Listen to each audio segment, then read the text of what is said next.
Tu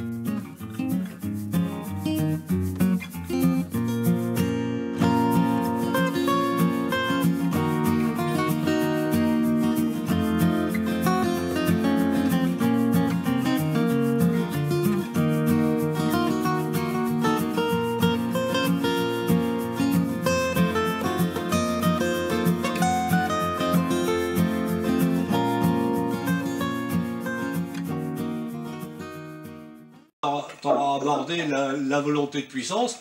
En fin de compte, la puissance, pour comprendre le terme puissance tel qu'il est utilisé par Nietzsche, c'est pas une puissance telle que les nazis l'avaient traduite, c'est-à-dire je veux plus de canons, je veux plus de bombes, hein, je veux écraser les autres. Non, c'était de dire je veux avoir plus de capacité, je veux avoir plus, en fin de compte, je veux répondre et augmenter mes capacités de répondre à mes appétits, parce que Nietzsche est un dionysiaque. Là, on a un Spinoza qui, lui, est Apollon, d'où le temple de Delphes tout à l'heure. Qu'est-ce que c'est Apollon? C'est l'esprit. Le soleil. C'est la connaissance, l'esprit, parle d'esprit. C'est l'esprit. C'est-à-dire que on va aller vers l'ascèse, on va aller vers la réflexion, on parle de logos, on parle surtout pas de sexe, on parle surtout pas de vin. Ça, c'est pour Dionysos.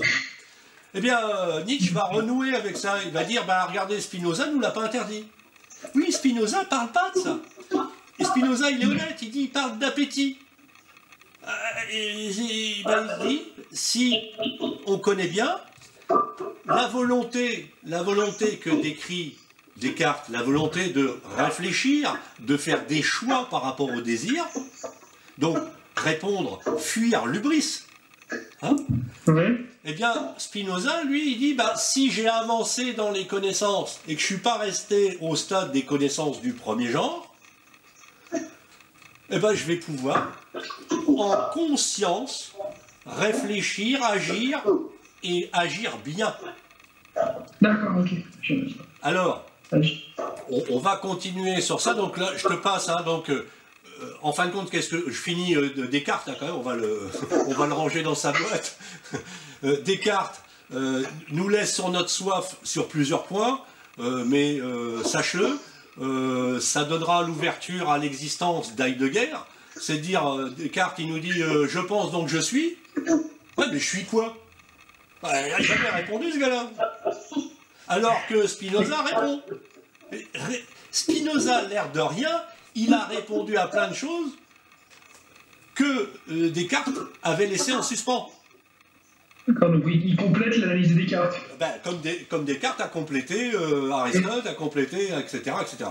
Encore que pour moi, Descartes, j'essaie de retrouver les documents, j'avais failli, mais pour moi, Descartes a certainement recopié, enfin, eu connaissance du poème de Parménide, ce qui expliquerait ceci et cela. Enfin, peu importe. Bon.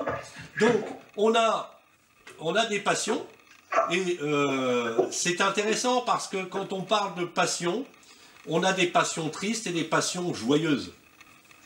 C'est une porte ouverte à ça. Et en fin de compte, Spinoza va répondre, mais pas en parlant du désir à travers des passions, il dit c'est des appétits. Et effectivement, un appétit peut devenir une passion, une souffrance. Un passionné est toujours en souffrance. Il est en manque perpétuel. D'accord? Ok, ouais, d'accord. Alors, on ouvre une parenthèse. Il faut savoir que pourquoi je parle de souffrance, c'est parce que dans le cerveau, la chimie de notre cerveau fonctionne en récompense. Donc, c'est la dopamine.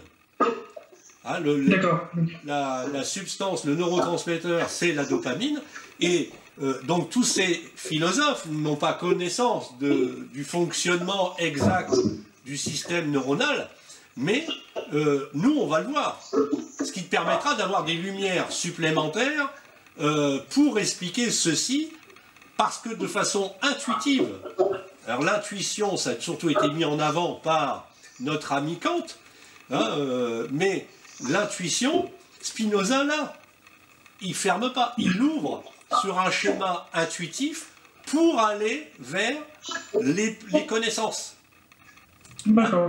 À tel point qu'il parlera de système intuitif pour les connaissances du troisième genre. Les meilleures connaissances, pas les connaissances ultimes. C'est bien, tu as dit, les meilleures connaissances. Les connaissances parfaitement adéquates. Donc, on ferme notre ami Descartes, on le laisse derrière nous, on le laisse avec on ne sait pas ce qu'on est, mais on sait qu'on est parce qu'on pense. On est en dualité, Spinoza nous dit non, on est des attributs d'une même substance, d'accord? Mais une partie, hein. On n'est pas Dieu. Une partie, voilà. Et donc on avance comme ça. Donc on va revenir sur notre ami Spinoza. Alors, regardons maintenant ses connaissances. D'accord? Puisque c'est ces connaissances qui vont nous permettre, grâce à l'inadéquation ou à l'adéquation, de pouvoir gérer nos désirs, puisqu'on en a conscience, rappelons-nous. Hein, voilà, l'amour commence à prendre forme. Donc, dans les manières d'être, alors là, je vais vraiment partir sur le vocabulaire deleuzien, parce que c'est le meilleur traducteur de Spinoza. Enfin, c'est celui qui m'a le plus amusé et avec qui j'ai vraiment collé dans la nature de Spinoza. Donc, qu'est-ce qu'il nous dit? Il nous dit, voilà, prenons notre ami Descartes. On l'a oublié, hein, mais prenons-le, sur cette fameuse histoire de bougie. Donc, Descartes nous dit, bah, regardez, en fin de compte, c'est les choses en soi, on ne peut pas les connaître. Ce que va reprendre Kant plus tard, la chose en soi. La même chose que fera Heidegger, la même chose que fera Sartre. La chose en soi, je ne peux pas la connaître. Bah, il nous fait tout un discours sur une bougie. D'accord? Il dit qu'il peut connaître. Il nous dit la bougie elle est comme ça, il y a le feu, elle fond, donc la cire prend une autre forme, etc. Voilà. Ah, je le fais très simple. Donc on a un schéma d'une bougie jusqu'à une tache de cire. Bon. D'accord. Et effectivement, il parle toujours de cire, mais c'est plus la même façon de se comporter, c'est plus la même manière d'être, de l'attribut de l'étendue, d'un objet de connaissance, qui est, en l'occurrence au départ, une bougie. D'accord, c'est une imitation, d'accord. Alors, on va prendre cet exemple-là. Au départ, j'ai une bougie. On est à l'époque, hein, on est à l'époque de Spinoza, donc voilà. Donc on est au XVIIe, hein, l'électricité n'est pas encore arrivée, voilà, même avec les Illuminati, avec tout ce qu'on veut, voilà. Donc on a une bougie. Le rapport de connaissance du premier genre, bah, c'est tout simplement le néandertalien qui allume la bougie et qui ne sait pas du tout comment ça fonctionne, mais en tout cas quand il met le feu, ça éclaire. Ça me le Donc en fin de compte, c'est ce qu'on appelle un rapport de répétition, de mimétisme d'un acte, sans en comprendre forcément les choses. Donc c'est une incomplétude, en fait c'est une connaissance complètement incomplète. Elle est donc inadéquate. On est d'accord? Inadéquate. Voilà. Donc mais c'est bien, pas complète, c'est inadéquate. J'ai allumé ma bougie, mais est-ce que je sais en fabriquer une? Non. Et puis, si j'avais... Alors on va monter en puissance. Alors c'est important, si je répète le mot puissance, c'est que il faut qu'il vienne dans ton esprit, non pas en termes de puissance physique, mais bien en termes de capacité. On va monter donc en capacité, en puissance. C'est pour rejoindre Nietzsche plus tard, un autre jour, voilà. Donc, notre Spinoza nous dit, alors j'ouvre une petite parenthèse, le maître mot de Spinoza, sur son blason, il y a un mot latin qui s'appelle côte. Et côte, hein, ça veut dire attention, hein, prudence. Alors, et doublement, hein, parce que là, il n'y a pas qu'un mot, il n'y a pas que côte, il y a une image, il y a un dessin, c'est une rose. Alors, peu importe la couleur, après on peut diverger, tergiverser sur la couleur. En tout cas, une rose, ça a des épines. Effectivement, il faut faire attention. D'accord. Donc déjà, même là, dans une image très simple dont tu pourras te servir, c'est le blason il est révélateur. Attention, le l'hubris, c'est je veux la fleur pour aller courtiser sans réfléchir la jeune fille pour ne reconstituer l'androgyne que j'étais au départ. Je me pique, je me fais mal, je saigne, c'est pas agréable. C'est donc inadéquat. Et du coup, la solution, ça serait d'avoir un bagage de connaissances plus développé pour savoir qu'elle a des épines et qu'il faut la prendre il faut la cueillir d'une façon différente et ainsi pouvoir nourrir mon appétit sans me brûler les ailes. On va continuer avec notre bougie. Donc notre bougie, on a vu, le primate ou le néandertalien, il est dans le champ inadéquat. Il n'a une connaissance que immédiate de la chose et il n'avance même pas intuitivement, il est juste en brut de décoffrage. Il allume, ça éclaire, youpi, youplala. Dans le triangle de Maslow, il est en bas. Et dans l'échelle de fonctionnement de la Kabbale, il est aussi en bas. Hein, donc alors si je parle de la Kabbale, c'est que Spinoza ne pouvait pas ne pas être un gnose, c'est-à-dire dans la gnose, dans la connaissance. D'accord? Je ne pense pas que c'est un gnostique, c'est autre chose. Ça fait une différence entre ceux qui sont en gnose et ceux qui sont gnostiques. Les gnostiques, c'est le prêtre Mani qui a donné le manichéisme. Hein. C'est le bien, le mal, hein. On coupe toujours les choses en deux. Hein, on retrouve ça chez Saint-Augustin. Hein, voilà. Mais la deuxième étape, je vais commencer le même travail qu'a fait Descartes, c'est-à-dire savoir que c'est fait avec de la cire. Que au milieu de la cire, je mets un conducteur de chaleur, que la chaleur va au fur et à mesure faire se consumer la mèche et avec la cire créer de la lumière. D'accord. D'accord. Donc là, je peux même refabriquer,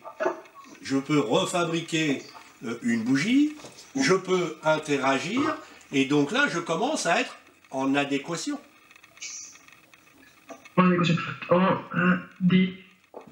Donc c'est un travail de décortiquage de la bougie pour pouvoir comprendre comment elle fonctionne et son origine. Alors, et ensuite, voilà, il va donc prendre le champ de connaissance complet de l'objet bougie.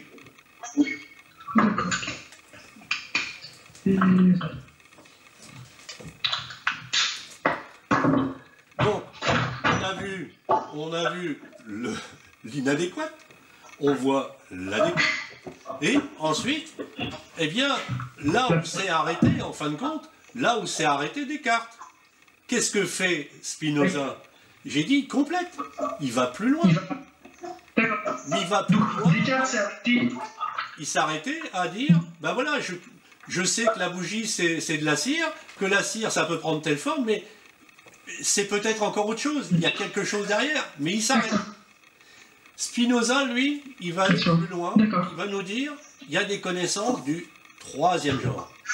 Et ces connaissances du troisième genre, si je ne peux pas y accéder empiriquement, par expérience, je peux peut-être y accéder intuitivement. D'accord. Et donc là, on a un pont vers Bergson. On est vers les perceptions élargies, l'intuition de la perception. On est dans une porte ouverte vers la connaissance de Dieu. Puisque là, même si je ne sais pas, on va dire, prolongeons un peu les choses. Aujourd'hui, si je te posais la question d'aller plus loin que Descartes, parce que Descartes, s'il avait été toi aujourd'hui, il saurait que derrière, il y a des molécules. Voilà, et en gros, il y a plus un travail sur le spirituel, enfin sur l'intellect en troisième partie pour vraiment essayer de trouver un sens au fonctionnement de la bougie et à la construction de la bougie, plus que les matériaux utilisés bruts pour la créer. Voilà, il va aller beaucoup plus loin. En fin de compte, il va rentrer dans le rapport. Il va rentrer dans le rapport et la manière d'être de l'objet dans son infinie particularité, dans les plus petits méandres de l'objet, pour le comprendre dans la manière d'être de l'attribut de Dieu. D'accord. Tout avec Dieu, oui. Aujourd'hui, si Spinoza vivait aujourd'hui, je ne serais pas étonné qu'il embrasse la théorie des cordes. D'accord. Ou le boson de Higgs. Il essaierait d'approcher en connaissance du troisième genre, même s'il n'est pas technicien ou astrophysicien, etc., il tenterait d'approcher au plus près de Dieu, donc d'être dans les parfaitement adéquats. Du coup, on va donc avoir, on se rappelle, le désir. On a le désir, on connaît la définition, que tu connais maintenant par cœur. Hein? L'appétit en conscience de lui-même. D'accord? Ensuite, tu sais, puisque tu te connais, tu sais que tu as des désirs, tu sais que tu as des appétits, que ces appétits, il y en a que tu peux avoir conscience. Donc c'est de cela que tu vas te préoccuper. D'accord. Hein? Et... Mais au fur et à mesure que tu te connaîtras toi-même, tu vas pouvoir anticiper que ton cerveau te commande un certain nombre de choses en termes d'appétit et que tu peux les gérer grâce à tes connaissances du deuxième et troisième genre. D'accord, mais donc ça montre que pour réellement maîtriser mes appétits, pour ne pas basculer dans l'hubris, la folie de l'homme, il faut qu'au préalable, j'ai un bagage de connaissances suffisamment développé pour ainsi pouvoir arriver au troisième stade si possible, ou minimum le deuxième, ainsi ne pas devenir tomber dans l'hubris. Alors, l'hubris. Maintenant, là c'est bien, ce que tu as dit, c'est parfait, au stade où on est. Mais il va aller plus loin, c'est là où ça devient merveilleux. C'est que Spinoza est inquiet pour nous. Alors inquiet, il nous donne un outil. En fin de compte, très peu de gens ont pu aborder l'éthique dans sa complétude, dans sa grandeur. C'est, en fin de compte, le problème, c'est que tout le monde cherche à apprendre par déduction. On lit, j'en ai déduit que... Alors que là, l'éthique, c'est une somme inductive. C'est une somme inductive. C'est-à-dire qu'on part de la théorie pour rejoindre des exemples pratiques. Et là, tu ne le sais pas encore, mais c'est ni plus ni moins que du Kant. Les critiques, il y en a trois. Il y a trois critiques. Allant de la critique de la raison pure jusqu'à la critique de la raison pratique. Eh bien, Kant fait la même chose. Il part du théorique pour arriver au pratique. Eh bien, Spinoza n'est pas copié pour rien. C'est là où est son génie. Il nous dit l'éthique. Regarde bien. Là, tu vois, là, c'est le début de l'éthique. Non, mais j'ai vu que tu l'avais chez toi. L'éthique. Voilà. Eh bien, quand tu prends l'éthique, tu prends le premier, tu as des définitions. Tu as la partie première de Dieu, les définitions. Et ces définitions, ne cherche pas à regarder, mais ces définitions, elles portent sur la substance dans sa généralité. Il te décrit Dieu. Et en fin de compte, tout au long de l'éthique, il va décortiquer pour que tu comprennes Dieu et comment tu peux comprendre Dieu, parce que tu fais partie à la fois de la tribu, non pas la tribu d'Indiens, mais la tribu de l'esprit et la tribu de l'étendue. Donc, on voit et c'est là que c'est... Alors maintenant, faisons une pause d'esprit. On a vu, je sais ce que c'est que le désir, j'en ai conscience, je sais comment pouvoir agir sur mon désir de façon adéquate ou même me laisser aller de façon inadéquate. À aucun moment, Spinoza ne met d'interdit. C'est pour ça que Nietzsche le salue. Il n'y a pas d'interdit dans Spinoza. Il y a une méthode. Et c'est pas une méthode, un discours de la méthode. C'est une méthode pour vivre bien dans les attributs, dans la manière d'être des attributs de Dieu. Alors pourquoi? En fait, est-ce que c'est possible? Est-ce que c'est possible d'expliquer que l'interdit, c'est pas vraiment interdit, mais ça se transforme en connaissance, que c'est la connaissance qui va t'orienter vers la façon d'utiliser tes désirs, la façon de les réaliser, et que du coup, forcément, cet interdit-là, c'est ta connaissance qui va la créer, et qui va changer le terme interdit par connaissance. On y arrive. Et donc là, j'attendais que tu viennes sur ce terrain-là, parce que tu viens de faire du Rousseau. Ah si, d'accord. Qu'est-ce que dit Rousseau? Il dit « toute loi qu'on se donne est liberté ». Tu viens de te donner l'essentiel de la définition de départ. C'est-à-dire, une chose est libre quand elle existe par sa seule nécessité. Tu fais du Rousseau, et Rousseau, il fait du Spinoza. D'accord, du coup, d'accord. Et Robespierre fera du Rousseau qui a fait du Spinoza. Du Spinoza. D'accord. Puisque quand il va se présenter comme député, sur le document de propagande, il mettra les phrases de Rousseau qui sont que le peuple est maintenu dans un tel état d'infériorité, de travail qu'ils ne peuvent pas penser à part se nourrir. Ils n'ont aucun moyen de penser. Puisqu'ils n'ont pour seul souci, le temps complet, c'est chercher à manger. Ils sont dans un état d'indignité profonde. C'est ce que dit Rousseau, que reprend Robespierre. Et que Spinoza. Pourquoi je dis Robespierre et Rousseau? C'est que Rousseau, il a un admirateur. Il a un admirateur qui s'appelle Kant. Ah, donc tout est relié. Mais quand dès le départ, tu as parlé de l'étoile, hein, Sidus, hein, par des Sideare. Ouais. Eh bien, on est dans l'étoile. Eh bien, Kant a vu une étoile à travers Spinoza. Il a vu une étoile à travers Rousseau, etc., etc. Les lumières, hein, l'Aufklärung, le texte que je t'ai parlé, qu'est-ce que les Lumières qu'a écrit Kant?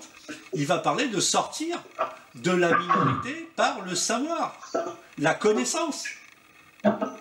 Les connaissances, mais lui il parle des connaissances, il fait un monde. Et dedans il y a les connaissances du premier genre, du deuxième genre, du troisième genre.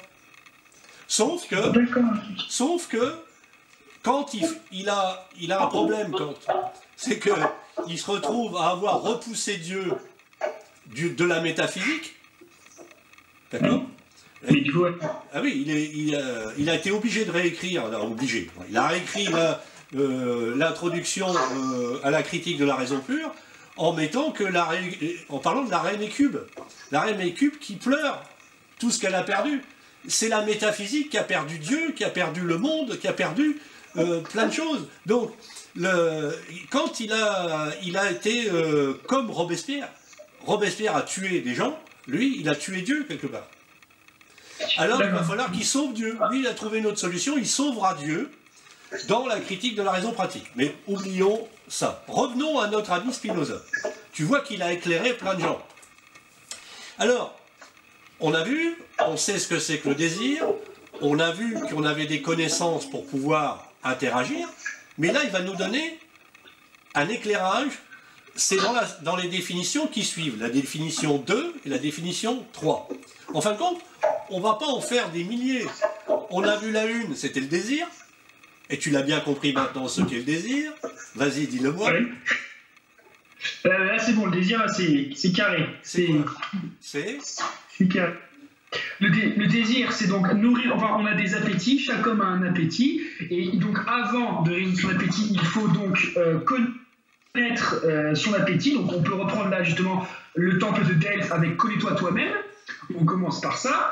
Ensuite, si vous m'avez expliqué le blason de Spinoza, donc c'est côté qui veut dire prudence, et aussi comme logo une épine, enfin une rose qui contient des épines. Donc c'est une forme de métaphore pour montrer que une rose c'est joli, mais dès qu'on la prend sans connaître la façon de la prendre, on se pique, on se blesse, et donc il faut de la prudence au préalable pour pouvoir réaliser son désir de prendre cette rose-là. Donc il y a trois types de connaissances. La première connaissance qui est très précaire, c'est juste une connaissance faible, donc inadéquate, comme vous avez dit. C'est une connaissance primitive. Ensuite, il y a une deuxième connaissance où on approfondit l'origine de l'objet qu'on désire ou du système. Et la troisième connaissance qui est excusez-moi, une perception élargie, comme vous l'avez dit. Et donc ça, c'est l'ultime connaissance, mais c'est plus compliqué à atteindre. Et c'est grâce à ces connaissances-là, surtout à la troisième, qu'on pourra combler nos appétits en évitant l'hubris de l'homme qui est le problème principal. Voilà, donc on a bien avancé, tu as bien pris en compte la plupart des éléments. Rappelle-toi, il faut synthétiser au maximum l'idée première. Un désir, les désirs, c'est les appétits en conscience d'elle-même. D'accord? Reviens toujours à cette phrase. Tout le reste, tu l'as parfaitement imbriqué. Ça commence à prendre forme autour. Et donc, on va arriver aux définitions 2 et 3. Et là, tu vas tout comprendre. Alors, la définition 2 qui suit c'est marrant, hein, elle suit exactement les explications et la définition 1 qui est le désir. C'est pas par hasard. C'est pas par hasard. J'ai dit, c'est une maison. Là, tu es dans la cuisine. Tu es devant le frigo. Le désir, c'est le frigo. Ben maintenant, tu vas ouvrir le frigo. Et dans le frigo, tu vas t'apercevoir que la définition 2, je vais te la lire, hein, parce que j'en connais par cœur, mais pas toutes. Bon. La définition 2, c'est la joie est le passage d'une moindre perfection à une perfection plus grande. D'accord. La joie. La joie est le passage d'une moindre perfection à une perfection plus grande. D'accord? Alors, ce qui est amusant, c'est bien souvent les choses sont tellement évidentes qu'on ne les voit pas. Je vais t'en donner une. Depuis tout à l'heure, je te tutoie. Oui. T'as pas remarqué? Si, mais c'est des règles inculquées à notre âge. Quelqu'un de beaucoup plus âgé que nous et qui a plus de connaissances et qui nous enseigne quelque chose nous tutoie, et un professeur tutoie son élève, mais un élève ne tutoiera jamais son professeur. Alors, je t'explique. Tu pourrais très bien le tutoyer parce que là, on est en philo. Et en philo, tu peux prendre tous les livres de Platon. Quand Socrate s'exprime, il tutoie tout le monde. D'accord? Il n'y a qu'un seul moment il va vous voyer, c'est dans l'apologie quand il est en procès. Il va s'adresser au peuple. Mais dans tout, tu prends le Gorgias, tu prends le Phédon, il tutoie. Il tutoie parce que une des règles premières qui l'a amené à faire de la philosophie, c'est connais-toi toi-même. D'accord. Il a très bien vu, en fin de compte, c'était tellement évident que personne ne l'a encore vu, c'est que le tutoiement, c'est une porte ouverte dans la narration. C'est un mot compliqué, ça s'appelle diétique, c'est-à-dire c'est un embrayeur de vie, c'est un embrayeur vers. On met une vitesse comme une voiture, on débraye, on embraye, eh bien le tu qui est sur le temple de Delphes, il donne existence, il te permet de dire oui j'existe parce qu'il me tutoie en tant qu'être individuel, singulier et total. Et donc c'est une caractérisation. Évidemment, les gens qui allaient au temple de Delphes tutoyaient le dieu. Le dieu existait, ils le tutoyaient. Donc si on comprend ça, c'est-à-dire que le tu représente une caractérisation de la personne à qui on s'adresse, ou en tout cas une caractérisation de... Voilà, le tu donne, par le biais du je, le cogito ergo sum, je suis, hein, je pense donc je suis. Ce je est diétique d'un être qui existe par rapport à un corps, le je vient là. Et là, en s'adressant à l'autre, à travers le temple de Delphes, le tu devient diétique, c'est-à-dire qu'il embraye du Dieu vers l'existence de l'être qui est devant lui, qui lui est mortel, mais qui vient poser sa question. Il faut savoir que beaucoup de gens allaient au temple de Delphes, d'abord pour avoir l'oracle, mais aussi il y avait des temples où on avait des représentations d'Apollon pour être soignés. D'accord. Alors, on est dans le frigo. Revenons à notre frigo. Donc, la joie est le passage d'une moindre perfection à une perfection plus grande. Bah, on sait qu'on a des appétits. D'accord. On sait que les désirs, c'est des appétits en conscience. Si je veux aller vers la joie... Mais on l'a vu tout ça. Excusez-moi, j'ai pas entendu. On refait. J'ai des appétits, parce que j'ai des désirs. Ces désirs, je les ai en conscience. Comme j'ai envie d'être dans la joie, ces désirs, rappelle-toi, aujourd'hui on sait que ça envoie de la dopamine. Et quand on atteint l'objet du désir, on a de la dopamine en masse. Et donc là... Là, tu veux aller vers la joie, vers la dopamine. D'accord? Oui. Hein? Donc, tu vas augmenter tes connaissances pour être dans la perfection. Donc, plus tu iras vers l'adéquat, plus tu seras en perfection, plus tu seras dans la joie. Et plus tu as... Ok. Pourquoi j'ai démarré avec le temple d'Elphes et le troisième aphorisme, rien de trop, eh bien, c'est que tu vas éviter l'hubris. Tu vas éviter l'excès parce que tu as la connaissance au moins du deuxième genre, c'est que trop manger, ça fait vomir, ça rend malade. Et donc, tu ne seras pas dans la joie. Et donc, la tristesse est le passage d'une perfection plus grande à une moindre perfection. D'accord, ok. Donc, c'est en fait tout le fonctionnement de l'homme est relié à la connaissance. La connaissance permet vraiment de faire avancer l'homme et d'éviter les travers de l'homme. Voilà. Donc c'est pour ça, bon là on va arriver au bout, je l'ai gardé pour la fin, mais un des poètes, parce que là tu as compris, ça y est, là tu commences à entrevoir le système. Là, ouais. Voilà, Spinoza, il t'offre un univers, il t'offre, on va dire, un système.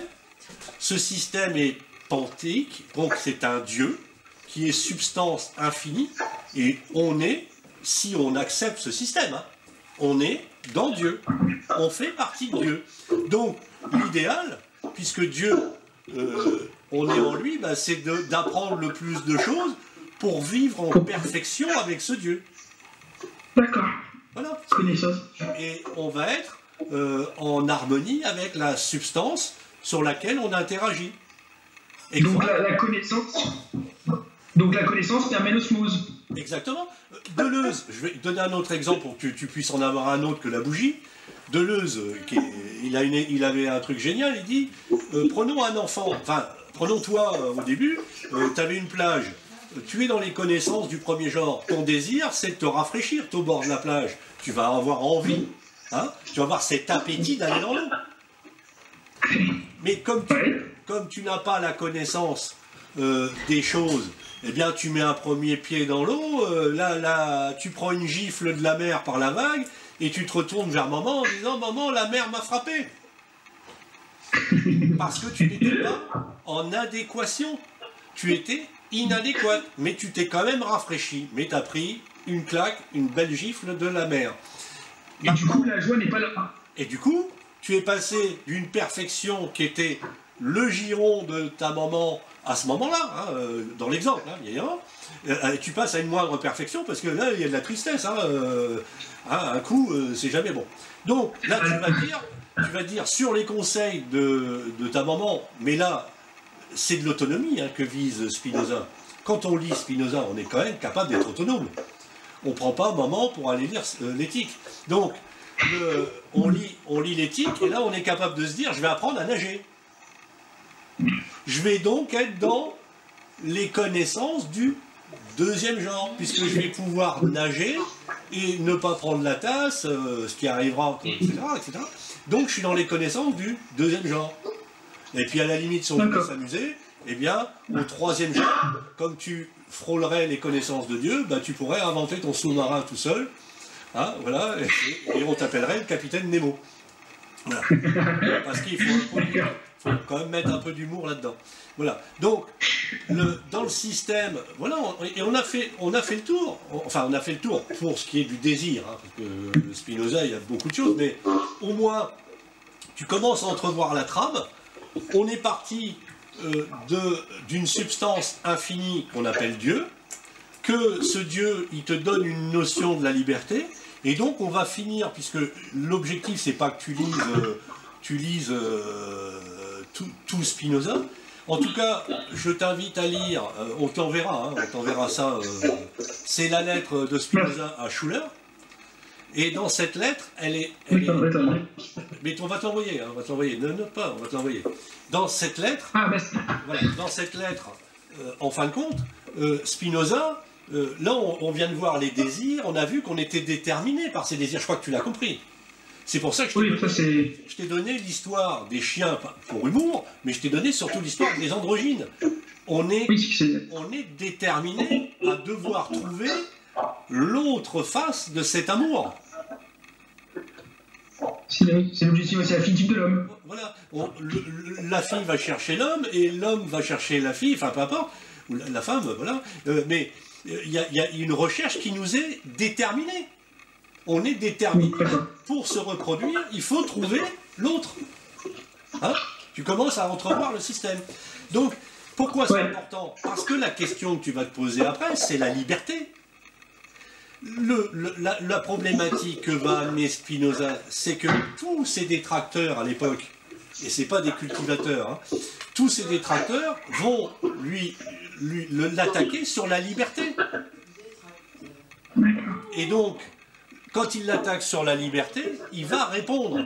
Et la meilleure réponse qu'il ait faite, elle est dans la lettre à Schuller, c'est la lettre 58. Hein, oui, 58.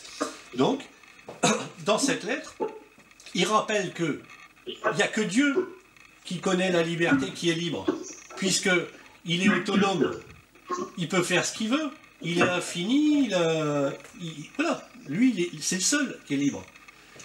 Et là, il a un exemple qui est génial, que tu pourras te servir dans du rédactionnel, c'est qu'il va prendre l'exemple et dire, mais prenons un exemple, une pierre qui roule, hein, certainement un clin d'œil à Sisyphe. Donc, la pierre qui roule, elle ne roule pas d'elle-même. Il y a bien quelqu'un qui lui a donné une impulsion à agir. La boucle commence à se boucler. D'accord, oui, d'accord.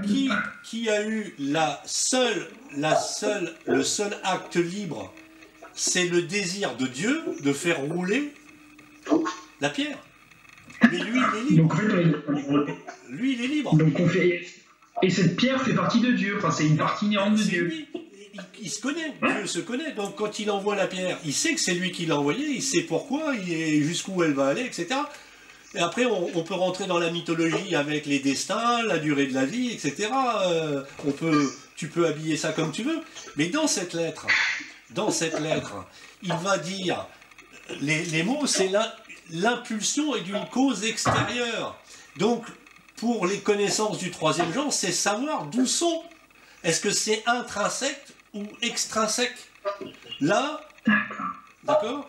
Donc dans cette lettre, il amène toutes ces explications et il va dire, parce que toute chose singulière, dont l'homme, toute chose singulière est nécessairement déterminée par une cause extérieure à exister et à agir. En fin de compte, il nous dit, on est déterminé. Mais quelle est la porte de sortie pour l'être humain? Parce que donc, là, si on... Est-ce qu'on pourrait le relier là? Excusez-moi, on pourrait le relier à la mythologie, effectivement, comme vous l'avez dit, du genre les laisser chez lui et de devenir un paysan comme quelqu'un d'autre? Alors, Achille fait un choix donné. Mais là, tu vas trop loin. Parce que il est l'hubris, lui, il y va pas pour rien. Tu as pris un mot. Il va pour la gloire. Il y va pour la gloire, parce qu'il ne mourra pas dans l'éternité grâce à la gloire. Il vise l'immortalité, donc il est dans l'hubris. Il sacrifie. Donc dans la manière d'être, si Dieu t'a donné la vie, c'est pas pour la sacrifier, pour rien. D'ailleurs, pour ça que la religion catholique refuse le suicide. Non, on va prendre un autre exemple. Gardons cet esprit de Spinoza de façon légère. Là, quand il dit plus loin, cette pierre, assurément, puisqu'elle a conscience de son effort seulement, et qu'elle n'est en aucune façon indifférente, c'est-à-dire qu'elle sait qu'elle roule. D'accord? Elle a conscience. Hein? L'appétit en conscience de lui-même. Elle a conscience de tourner, donc elle veut continuer de tourner. Parce que c'est vivre, tourner. D'accord, oui. Ok, oui. Mais, là, ouvrons. Alors, elle croira qu'elle est libre. Mais, tu as bien compris que c'est quelqu'un qui l'a poussée, des fois. L'impulsion a agi. Le désir a été créé par Dieu, puisqu'il l'a fait rouler. Le désir qu'a cette pierre de vouloir rouler, c'est un désir qu'elle a en conscience de vouloir rouler. Tu commences les choses, là, hein? La pierre a conscience de vouloir rouler, donc elle va faire des efforts. Le conatus, c'est persévérer dans son « je roule ». Ramène ça à l'humain. Ramène ça à l'humain. Si tu vas, je vais te donner un exemple, si tu vas au fast-food tous les jours, et que tu es une pierre, hein, en imaginant que tu gardes le même exemple que Spinoza. Si tu manges tous les jours au fast-food, un jour ou l'autre, tu pourras plus rouler, tu vas être tellement adipeux que tu vas coller au sol. Oui. C'est ça que dit Spinoza.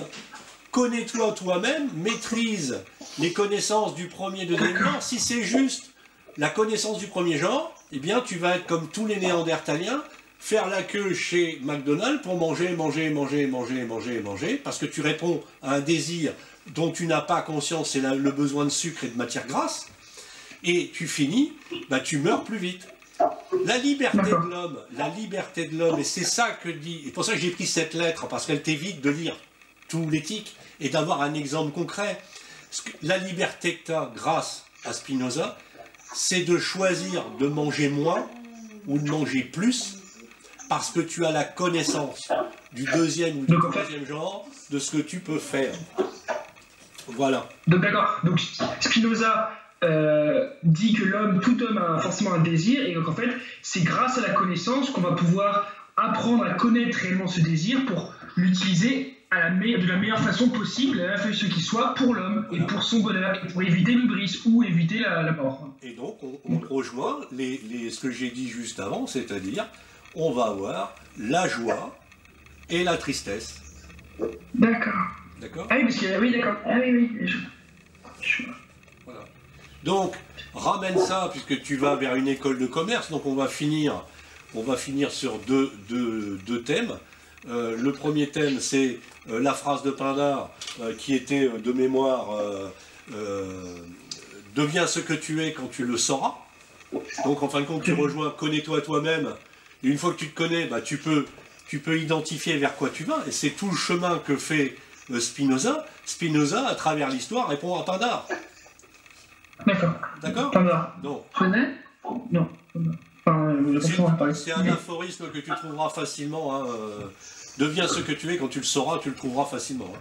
Voilà. Mais, donc, il y a cette réponse-là, et puis ça, c'est la première chose. La deuxième chose, c'est qu'en commerce, il y a une formule qui était très à la mode encore quelques années, mais je pense aujourd'hui toujours, c'est la formule AIDA. Accroche, intérêt, désir, achat. Donc, on retrouve le désir. Donc, tu peux dire qu'aujourd'hui, dans la publicité a très bien compris Spinoza.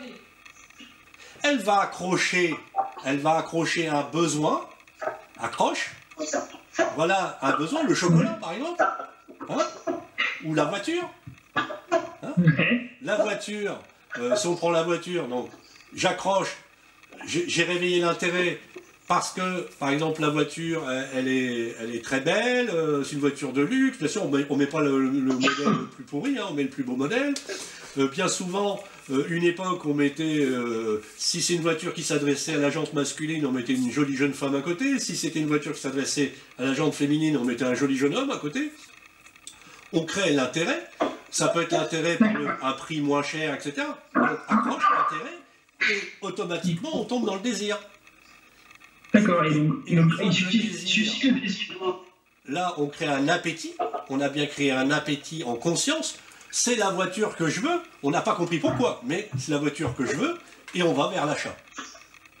Et mais alors du coup, Spinoza, lui, il dirait justement, si cet appétit est créé, il faut le comprendre la connaissance pour savoir réellement sur quoi on va, pourquoi on y va, et enfin, si oui ou non il faut y aller. Et va jusqu'au bout, mais est-ce que ça va vraiment m'apporter de la joie ou de la tristesse?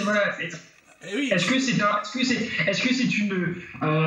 un appétit qui vient vraiment de moi ou c'est un appétit qu'on m'a créé et qui est un peu faux peut-être, enfin... Ben voilà, Ouais, on va commencer à aborder les connaissances de cette chose. Et pour terminer, donc ça sera le dernier point aujourd'hui sur le désir, c'est avec donc René Girard, on finira sur René Girard, c'est le désir mimétique, c'est le désir majeur. D'ailleurs aujourd'hui, il est au devant de la scène à travers les découvertes liées aux neurones miroirs. Qu'est-ce que c'est? C'est le fait, par exemple, je suis au bord de la plage, il fait très chaud, je vois quelqu'un manger une glace ou boire une bière très fraîche, j'ai envie de la boire ou j'ai envie de manger la glace. Ne me dis pas que ça ne t'est pas arrivé, ça s'appelle le désir mimétique. Ton cerveau, à chaud, il sait du corps, à la manière d'être en raison Spinoza, il sait que le corps a chaud, tu sais que, et tu as une réponse qui t'est donnée devant toi, c'est le mimétisme.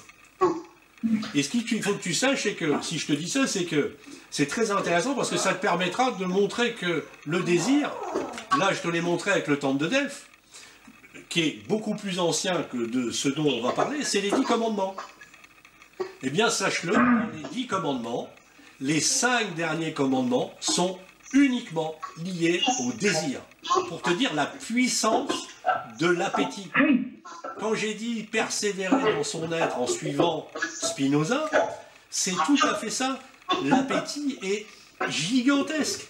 Donc si on ne le maîtrise pas avec une loi, on est revenu à Rousseau, toute loi qu'on se donne est liberté. Si je prends la loi des 10 commandements comme référence, je me la donne, je suis libre. Et dedans, je vais voir, tu ne convoiteras pas. Convoiter, c'est pas le premier, c'est pas un dessin vers le désir, l'assouvir. Je convoite, par exemple, je convoite la voiture de mon voisin. Ah bah si, voilà, exemple. Ensuite, je n'ai plus les 10 commandements par cœur en tête. Attends, je vais te retrouver ça. Voilà. Alors, donc je t'ai dit, donc là tu convoiteras pas, hein, bon voilà.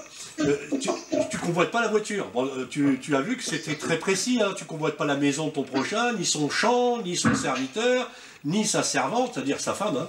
Rappelons-nous qu'Abraham a épousé après la servante, donc ni son bœuf, ni son âne, ni rien qui lui appartient. Donc c'est vraiment le désir, je désire ce qu'il a, ce qu'il possède. Et ensuite on te dit tu feras pas de faux témoignages. Bah oui. Ton voisin, tu veux sa voiture, tu peux dire oh non mais c'est un assassin, il vend de la drogue, tu feras un faux témoignage pour assouvir ce désir. Et puis même plus loin, tu iras jusqu'au vol, donc tu ne voleras pas. Donc tout est lié, d'accord. Qu'est-ce que c'est que le vol? C'est bien assouvir un désir que tu ne peux pas payer. Donc tu vas aller jusqu'au vol. Et puis ensuite, bah, qu'est-ce qu'il y a? Tu vas chercher, si tu as eu la voiture, si tu es un homme, évidemment, tu vas chercher à avoir la femme du voisin. Donc, parce qu'il a mais c'est purement matériel, hein, attention. Hein, donc, mais on est dans le désir, donc tu commettras pas l'adultère. D'accord. D'accord, ok. Et ensuite, bah, parce que tu peux aller plus loin. Maintenant, tu as pris goût à sa voiture, tu couches avec sa femme. Bon, il est peut-être temps de le tuer. Donc, le sixième, c'est que tu le tueras pas. Ah oui, donc tout est lié, d'accord. Et tout ça, c'est parce que tu convoites. Parce que tu désires. Et le dernier, bah évidemment, une fois que tu as fait tout ça, on te dit, surtout honore ton père et ta mère. Bah oui, tu m'étonnes. Si tu as tué, tu as volé, tu as violé, tes parents, ils vont pas beaucoup t'aimer. Voilà. Donc, les 10 commandements, c'est un rappel au désir avec, donc, un triangle très simple, moi je l'ai appelé comme ça, c'est un triangle avec le désir, le jouisseur et le patient. Le patient parce qu'il souffre, il veut ne plus souffrir. Parce que ce désir ne veut souffrir. Il n'a pas conscience. Donc tu comprends maintenant, en te donnant tout ça, pourquoi c'est important d'avoir bien compris ce que disait Spinoza, parce que Spinoza te donne la pathologie et il te donne l'ordonnance et les médicaments. Il donne tout, quoi. Il te donne tout dans un même texte. Simplement, il fallait rentrer par la bonne porte et pas l'aborder comme beaucoup. On commence à lire l'éthique du début et on part dans une noyade la plus profonde. Donc on est inadéquate. La lecture qu'on en fait est inadéquate. Voilà pourquoi les gens écrivent. Schuller, c'est pour ça qu'il a écrit à Spinoza, parce que lui aussi, il n'avait pas compris. Il n'avait pas tout compris. Voilà. C'est vrai que de prime abord, Spinoza, c'est pas facile quand on en parle ou quand on donne un texte de Spinoza, c'est pas facile à comprendre, quoi. Et pratique, et du coup, sa façon de voir les choses et son explication, et c'est vrai que ça a l'air beaucoup plus compréhensible comme ça. Voilà. C'est la même chose. Il en sera de même avec la critique les trois critiques de Kant, la même chose avec Heidegger, la même chose avec Bergson. Les gens essayent d'aborder les choses dans un contexte souvent je lis, je crois que je vais comprendre tout, mais en fin de compte, il faut les clés, parce que quand il a écrit, tout ce que je t'ai donné en amont, qui vient, en fin de compte, c'est un éclirage depuis Platon, depuis Saint-Augustin, etc., depuis d'autres qui l'ont précédé, et notamment un des premiers avec Parménide, Solon, etc., eh bien, lui, il a rédigé à cette lumière-là. D'accord, ouais, c'est ce que je on retrouve dans Spinoza, de l'épicurisme, on retrouve du klinamen, on retrouve c'est Dieu, mais c'est Dieu qui décide, parce qu'il a refusé l'idée d'un hasard. Pour lui, il n'y a pas de hasard. On est déterminé, par contre, on est libre de faire toutes les connaissances nécessaires pour être parfaitement en adéquation et donc d'être dans la joie de la perfection. Voilà. D'accord. Voilà. Super. En tout cas, merci beaucoup. Hein. Voilà. Merci Jean-Denis de nous avoir évité la noyade. Ouais, elle va être complète. La noyade garantie. L'exemple de Deleuze est magistral, ouais.